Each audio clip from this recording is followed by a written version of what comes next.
Welcome, everyone. Today, we're not just going to talk about happiness. We're going to go inside the life of a man who had everything, but felt nothing. His name is Jack. He's not a celebrity. He's not famous. He doesn't have 1 million followers or a Lamborghini. But his story is more powerful than most success stories you've ever heard. Because Jack had the one thing most people are afraid to admit: an invisible sadness, the kind that no one sees, the kind that doesn't make noise, the kind that quietly kills your joy. This is not just his story. This might be yours too. So I want you to listen closely, because somewhere in these words, you may find the secret of your own happiness. And if you want to understand stories like this, not just emotionally, but also in real, powerful English, you're in the right place. Here, we grow your mind and your English together. So, subscribe now, and let this be the story that changes your life and your language. My name is Jack. I still remember that night. It was a Thursday evening. Winter, cold, the kind of night when people sit with family and eat warm food. But I was alone. I had just finished my dinner, a dry microwave meal I didn't even enjoy. I turned off the TV, the room went silent, and suddenly I felt something strange, not pain, not sadness, just empty. I sat there staring at the walls of my apartment. Everything was fine on the outside. I had a good job. I had money in my account. I had a phone full of contacts. I even had new shoes delivered that morning. But inside me, something was missing. And for the first time in years, I actually noticed it. If my life looks fine, why don't I feel fine? That one question changed everything. I had spent years doing what I was supposed to do: graduate, get a job, earn money, be responsible, post a birthday selfie, say, "I'm good, you?" I played the role perfectly. But that night, in that silence, I felt like a stranger inside my own body. I looked around my apartment. Everything was where it should be. Laptop on the table, coffee mug beside the bed, phone charging, curtains half closed. But none of it felt mine. I was living, but not alive. It hit me hard. I hadn't laughed genuinely in months. I hadn't woken up excited in years. I hadn't felt free since I was a teenager. Every day was a cycle. Wake up, check phone, work, eat, scroll, sleep. I had stopped dreaming. I had stopped feeling. I had stopped asking myself, "Jack, are you okay?" Because the truth was, I wasn't. You know the worst part? I felt guilty for even thinking this. My inner voice said, "Jack, people are suffering out there. You have a roof, a job, health. Be grateful. You're lucky. Stop complaining." But I wasn't complaining. I was confused. Because I had everything society told me to chase. And still, I felt nothing. That confusion, that quiet question in my head, it broke me open. It wasn't depression. It was disconnection. I wasn't falling apart. I was just disconnected from life, like a phone that shows full battery but has no signal. That's what I had become. A man with a working body and a lost soul. That night, for the first time in years, I sat quietly and did something rare. I didn't open my phone. I didn't escape into a screen. I just sat there and let the silence speak. And it did. It told me the truth I had been hiding from. "Jack, you are not living. You are just surviving." I didn't cry. I didn't scream. I didn't post a quote on Instagram. I just made one promise to myself. I need to find out what happiness actually means. Not what people say, not what movies show, but what it really means for me. That was the night my journey started. A quiet, personal, lonely, powerful journey. Not toward more success, but toward something more rare.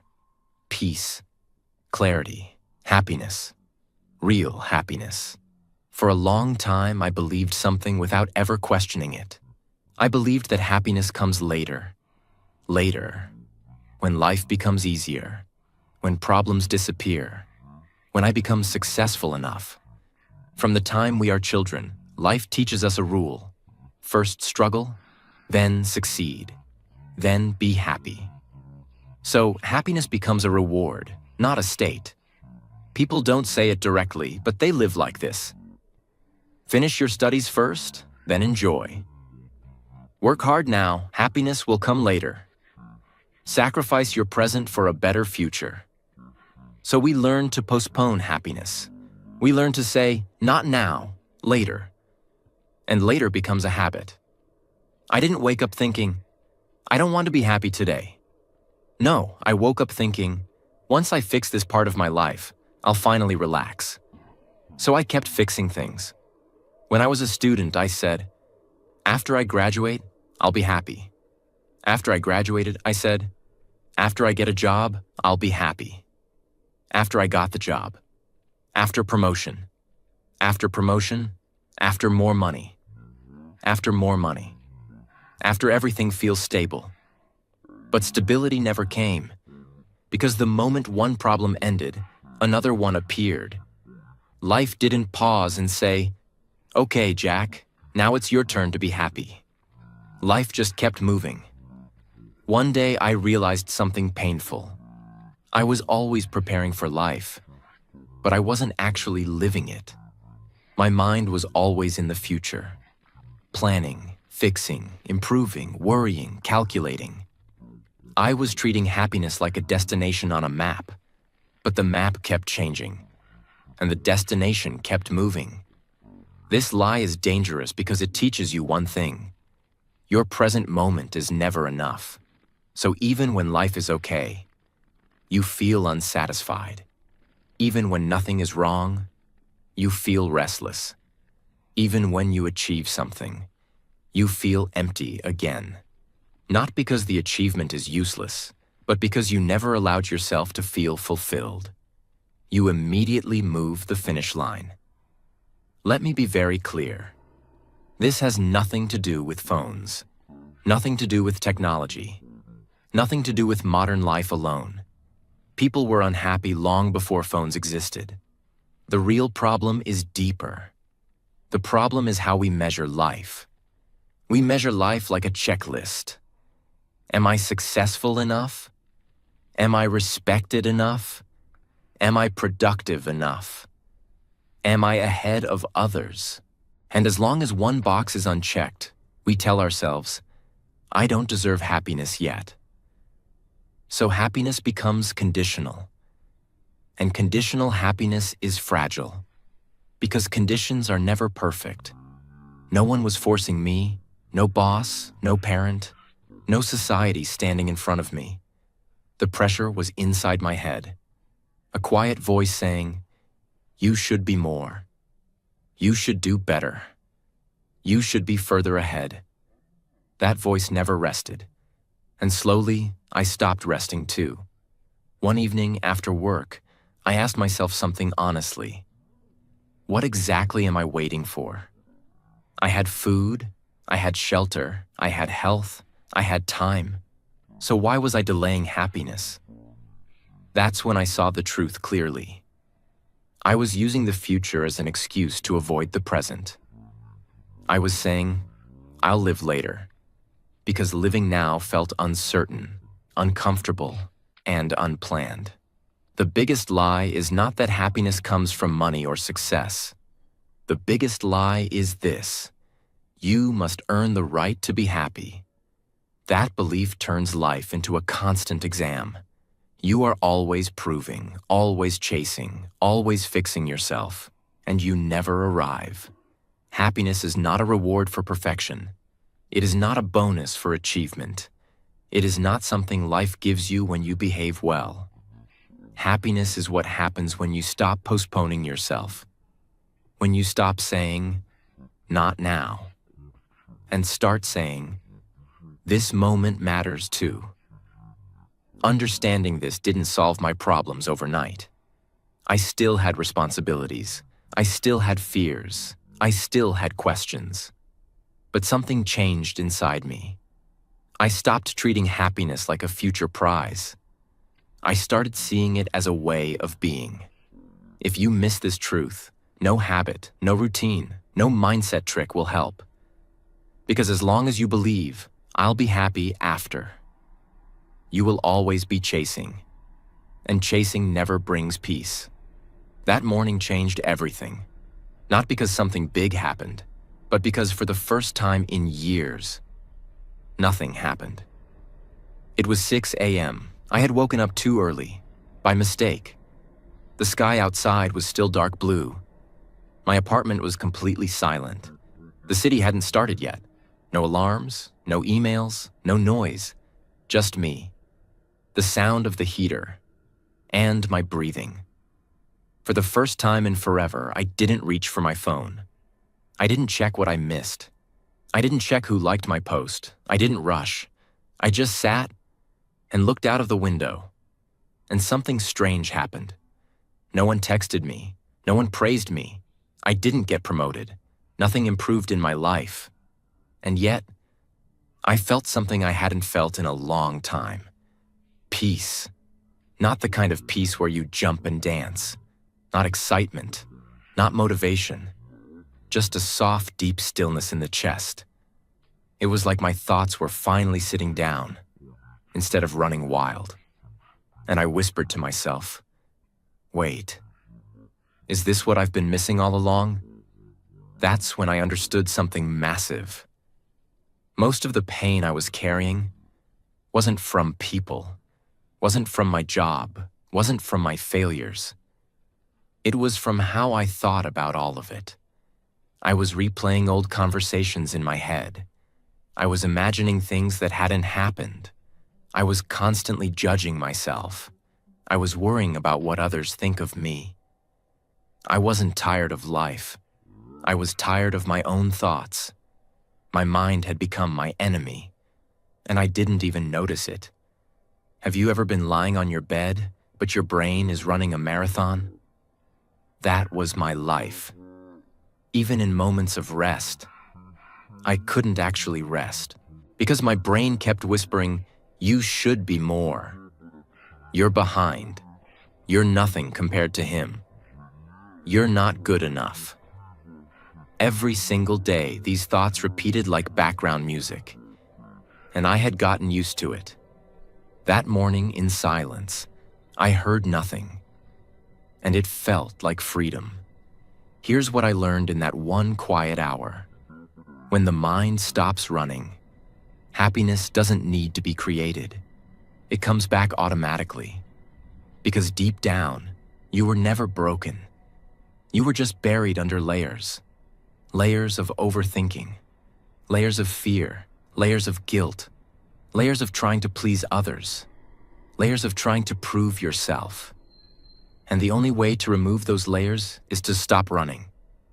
Every day I was fighting time. I should be further by now. Fighting people, they don't understand me. Fighting reality. This shouldn't be happening. Fighting myself. Why am I like this? No wonder I was exhausted. I was trying to control everything. But in that morning silence, I stopped fighting. And in that space, I found peace I didn't know I was capable of feeling. Most people think, if I can just fix everything out there, I'll be okay in here. But that's backwards. No house, no relationship, no money, no career, no perfect body can fix a chaotic mind. Because even if life is beautiful, you'll still feel miserable if your mind is in pain. That's why some rich people are depressed. That's why some beautiful people feel ugly. That's why some successful people feel like failures. Because the battle isn't outside. It's inside. I stopped asking, "What's wrong with my life?" And I started asking, What's wrong with the way I see life? That question saved me because it put the power back in my hands. I realized my freedom begins when my thoughts slow down. What did I do next? Did I quit my job? No. Did I go live in the mountains? No. Did I become some spiritual monk? No. I just started practicing one new habit. I gave myself 10 minutes of silence every morning. No phone, no scrolling, no pressure, just silence. At first it felt strange, but after a week, my mind stopped screaming all the time, and I realized something so simple, so life-changing. Happiness is not something you chase, it's something you uncover. Once the noise goes away, the real problem is not that we don't have happiness. The real problem is we've built a life that keeps covering it up. We are too busy, too distracted, too pressured, too disconnected, too overloaded. That morning, I didn't add anything to my life. I just removed the noise, and happiness returned, not as a guest, but as my home. If your mind is tired, your soul will feel heavy, even if life is good. If your thoughts are always running, you'll never feel safe, even when you are. That day, I understood the first true secret of happiness. Happiness is not a goal. It's the silence that remains when the noise finally stops.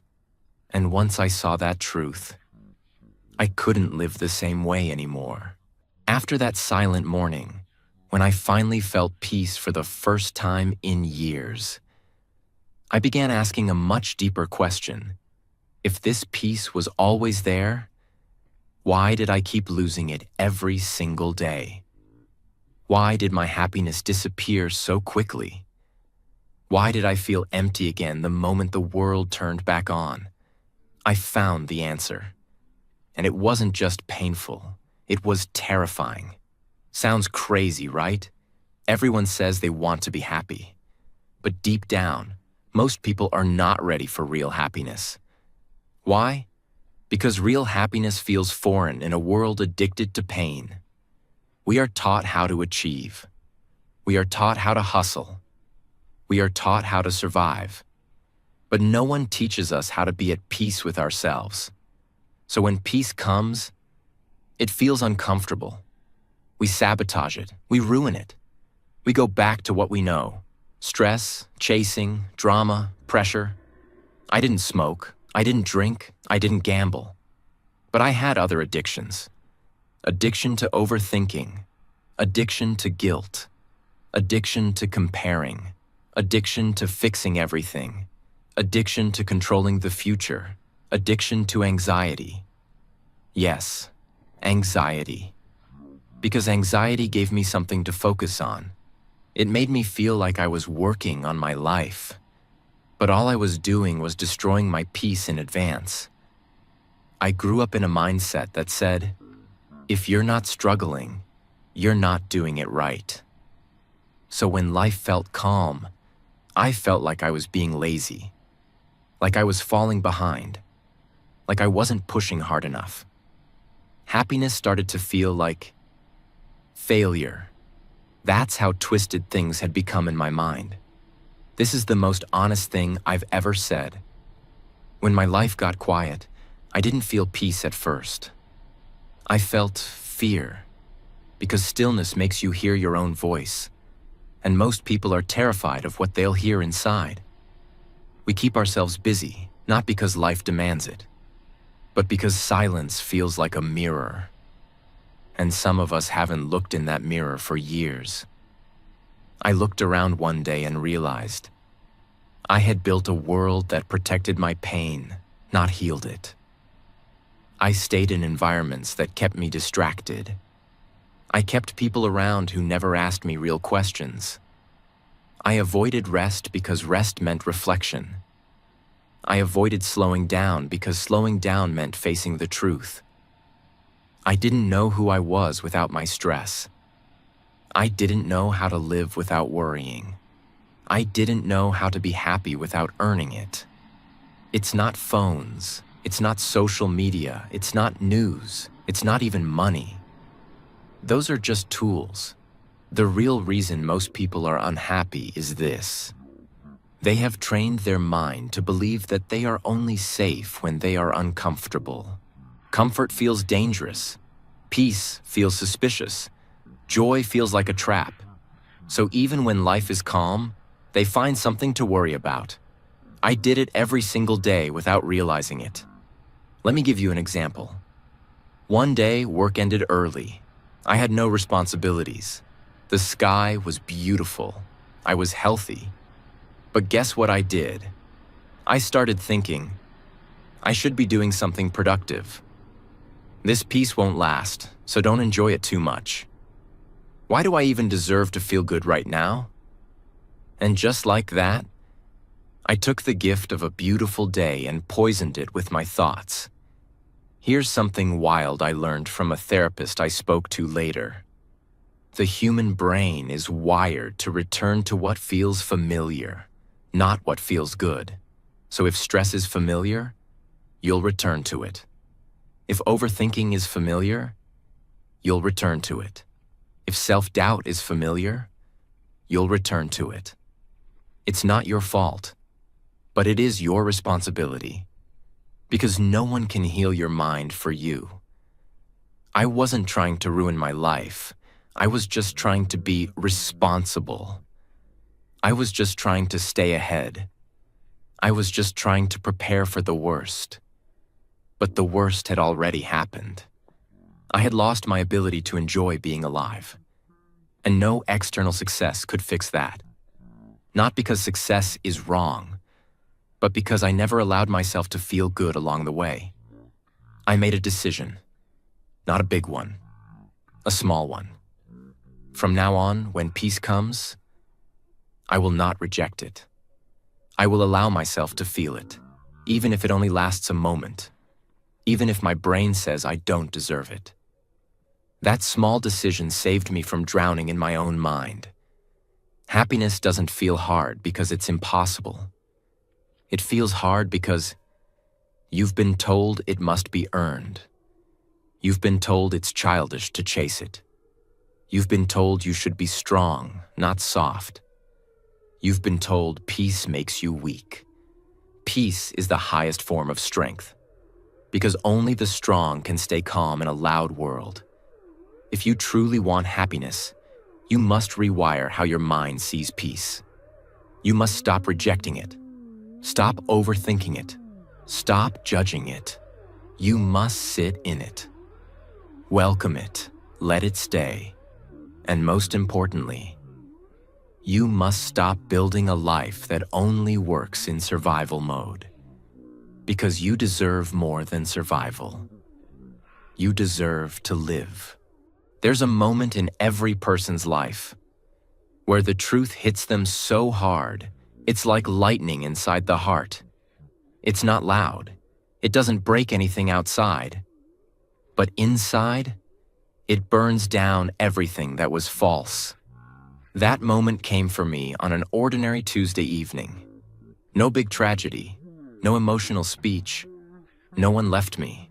No one yelled at me. I was just sitting on my bed, staring at the wall. And I finally saw the truth clearly. No one is responsible for my happiness, except me. I had been waiting for something all my life. I didn't say it out loud, but deep inside, I was hoping.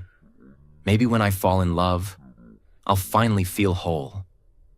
Maybe when I get my dream job, I'll finally feel proud. Maybe when life becomes easier, I'll finally feel peaceful. But that night, I realized I had made happiness someone else's job. I kept waiting for the world to bring me peace, when it was never the world's job. I'll be honest with you. I wanted someone to look at me and say, "Jack, I see your pain. I understand you. Let me fix it for you." No one can do that. Because even if someone gives you love, gives you attention, gives you comfort, if you don't feel worthy inside, you'll reject it. If you don't love yourself, you'll question their love. If you don't accept yourself, you'll never believe you deserve peace. And that's what happened to me. I kept saying, life is unfair. People don't understand me. It's society's fault. It's pressure. It's stress. But the deeper I went, the more I saw. It wasn't life. It was me. I wasn't listening to myself. I wasn't taking care of my inner world. I wasn't setting boundaries. I wasn't speaking kindly to myself. I was neglecting my soul and blaming the world for the emptiness. No amount of praise, success, or love can heal a person who is disconnected from themselves. I had to stop blaming my past, my parents, my ex, my boss, the economy, God, time, luck, people, the system. I had to stop asking, why won't someone help me? And start asking, Jack, why won't you help yourself? For years, I told myself stories. I'm not ready. I need to suffer more first.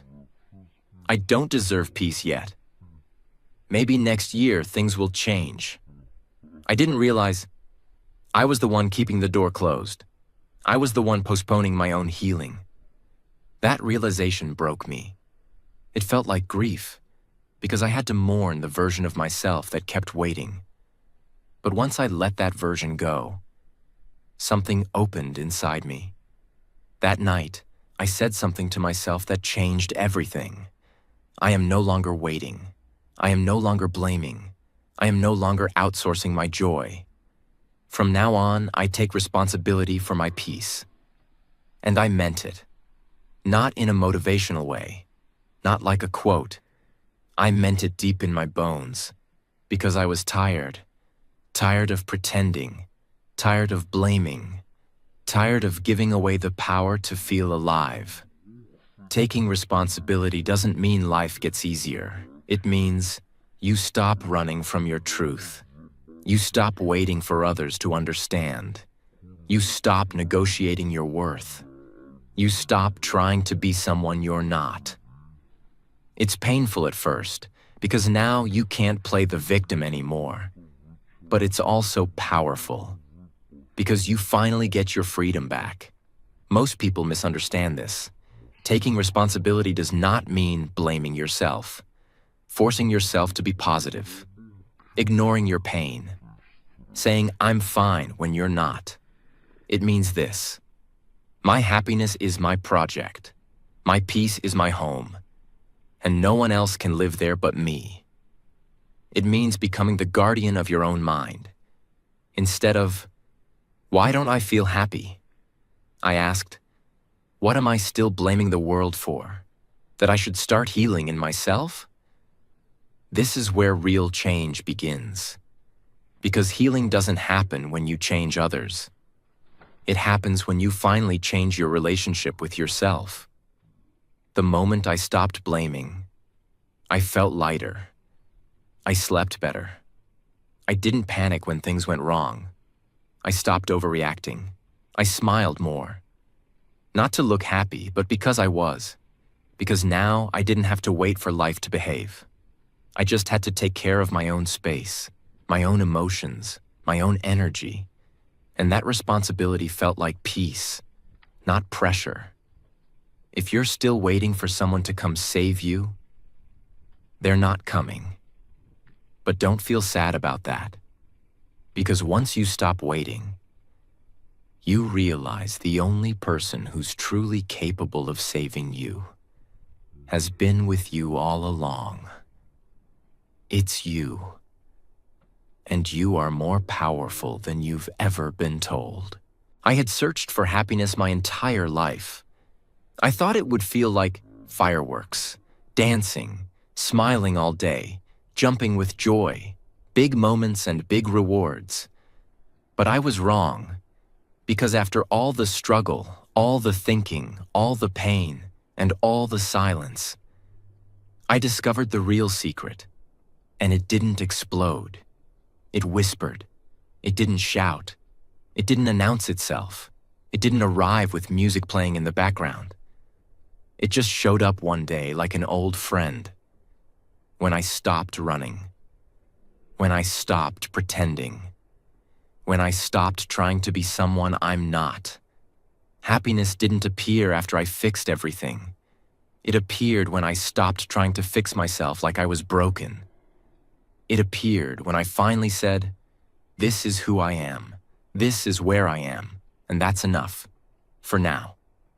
Excitement is a feeling. It comes and goes. But alignment is a way of living. It's when your thoughts, your actions, and your values finally match. It's when you don't say yes when your heart says no. You don't chase what's not meant for you. You don't try to impress people who don't care about your soul. Alignment feels like peace. And peace feels like home. Because your life doesn't hurt you every day. Your thoughts about life do. Thoughts of not being enough. Thoughts of not being loved. Thoughts of not being ahead. Thoughts of not being like them. But guess what? You're not broken. You're just carrying thoughts that don't belong to you anymore. Let them go.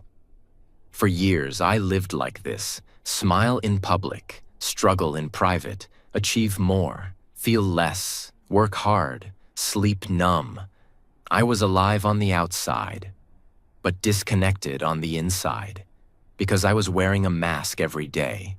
And it's hard to feel happiness when your real self is hiding. The moment I gave my real self permission to come out, not the perfect version, not the filtered version, not the successful version, just me. That's when the healing began. This was the biggest change of all. I stopped criticizing myself, comparing myself, punishing myself, rushing myself, pushing myself, judging myself. And I started speaking kindly to myself, resting without guilt, loving without fear, failing without shame, healing without deadlines. I stopped treating myself like a machine and started treating myself like a human. That's where happiness lives. You can't feel joy in the future. You can only feel it now. But most people don't live in now. They live in yesterday's regret, tomorrow's fear, today's to-do list, but not this breath, not this smile, not this sunrise, not this quiet cup of tea. Happiness lives in this moment. And most of us are never here long enough to feel it. Here are 4 invisible habits that block happiness for almost everyone. 1. Overthinking. Thinking isn't the problem. Believing every thought is. 2. Comparison. The fastest way to lose joy is to compare your life to someone who doesn't even know you exist. 3. Living for approval. If your happiness depends on what others think, you will never own your soul. 4. Chasing more, ignoring now. There is no next thing that will magically fix your emptiness. If you can't find peace where you are, you won't find it where you're going. One night, I whispered something to myself. It was the most honest thing I've ever said. Jack, your life is not the problem. Your resistance to life is. That hit me like a wave. Because I realized I kept waiting for life to give me something. But life had already given me everything I needed to feel peace. I just didn't know how to see it. So, what is happiness really? Not pleasure, not thrill, not perfection. Happiness is breathing with ease, living without pretending, resting without shame, waking up and not dreading the day, accepting yourself without needing permission. Happiness is not a destination. It's a practice. It's a way of seeing. It's a way of being. It's not something you chase. It's something you allow. If you've listened this far, let me tell you something directly. Heart to heart, you were not born to live in pain forever. You were not born to chase and never rest. You were not born to impress. You were not born to carry guilt, shame, and self-hate. You were born to live. And living starts when you decide to stop escaping your life and start feeling it. Even the quiet parts, even the boring parts, even the messy parts. Because somewhere in that silence, underneath the noise, beyond the lies you've been told, happiness is waiting. Not far away, not in the future, but inside you, right now. This is the end of my story. But maybe it's the beginning of yours. So I'll leave you with just one question. If happiness was never outside you, then what are you still chasing that's stealing your peace? Because the moment you stop running, you don't lose happiness. You return to it. And maybe today is the day you come home.